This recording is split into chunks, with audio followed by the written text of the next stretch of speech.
Chats here at SMITHEE TV in downtown Toronto with producer, editor, director Justin McCONNELL and the owner of Unstable Ground Productions. Yes. What inspired you to become a filmmaker? They weren't taking criminologists. No, probably when I was around 15, I started doing a whole bunch of projects for classes. Started with documentary stuff. Just if we had a class presentation, I'd cut like a 15 or 20 minute, because I had 2 VCRs set up. And anyway, I got a liking for it, made a bunch of films when I was really young, and then I just kind of zeroed my focus probably around 17, 18, and from that point forward, I wanted to do film, only film. I've always loved movies. Great. You've done a number of films now, and Yes. you're currently working on Skullworld and Eternal. Can you tell me a bit about those 2 projects? Sure. Well, Skullworld's done. It's been 100% done for a few months. We're just looking for the right premieres. It's something I shot. It's a documentary I shot over maybe 3-4 years. It follows one guy named Greg Sommer, who's got an alter ego named Skullman, who is basically this character that he created in the early 90s. He has this like prosthetic skull mask he puts on. Scary. And not really. And the way I sort of describe him is a vicious sounding good guy. But what's so interesting about him is that he runs the Canadian chapter of this thing called Box Wars. And what Box Wars is just people putting on cardboard armor and weapons and beating the living crap out of each other in front of an audience. Wow. So I followed about 4 years of him building that chapter, and we went to Australia, and the movie's done, and hopefully people will be seeing it soon. Wow. What was the craziest thing that you learned through making the documentary?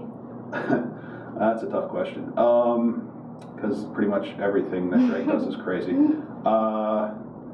You can never have too much security. Did you run into any scary situations? No. I think that was more Greg's opinion of life.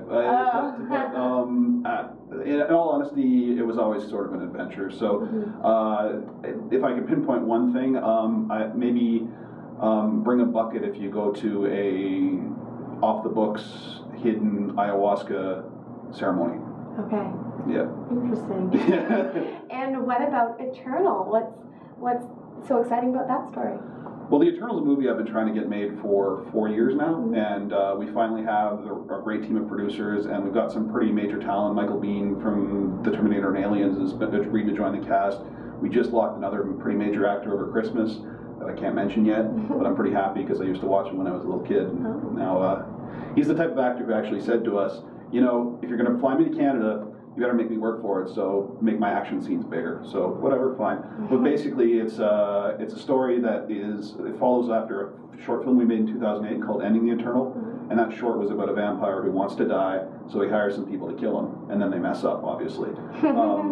The feature follows after that. He still wants to die, but he's not happy with simple suicide, so he tries to go out and find descendants of warriors from his past, hoping that one of them will be strong enough to kill him. How do you go about choosing your projects? Well, they kind of choose me, because most of the things I would call my projects are things that I wrote with my writing partner, former writing partner Kevin. So it's not so much that we choose our projects, we create our projects and then we make them happen. So some things take longer to make happen than others, like The Eternal, we started with a way too high a budget and we gradually worked it down and now it's kind of manageable. But other than that, people do approach me with stuff, and some stuff I've done, smaller things that wasn't generated by ourselves, but mostly we created from the get-go. Great. And what types of films do you hope to develop in the future? I've got a list. We've actually got a slate written, 5 or 6 other films. Most of them are in the horror-ish genre, but I don't like to pinpoint it into like this is a horror film, or they're all stories that happen to have horrific elements and some of them comedic elements. Yeah, there's lots of things. There's a few books I'm circling right now that we're trying to get the rights to, stuff that will make really, really fun films. But right now, getting The Eternal done so I can move on to a pile of other things is pretty much the goal. And where's the best place to find out more information on you and on your projects online? Unstableground.net is the main site, but the internet's like a web, right? So, I mean, I'm everywhere. You know, you go on Google+, Facebook, Twitter, YouTube, Vimeo, there's an Unstable Ground page on all those sites. But Unstableground.net's kind of the hub, and then it spreads out into 7 or 8 other websites, and then all the social media sites, and I'm out there. Great. Awesome. Well, thank you so much. It was so nice to see you again. Right. And best of luck with all of your current and upcoming projects. Sure. Thanks. Thank you. Okay. I'm Katie Uhlmann reporting for Katie Chats here at SMITHEE TV in downtown Toronto.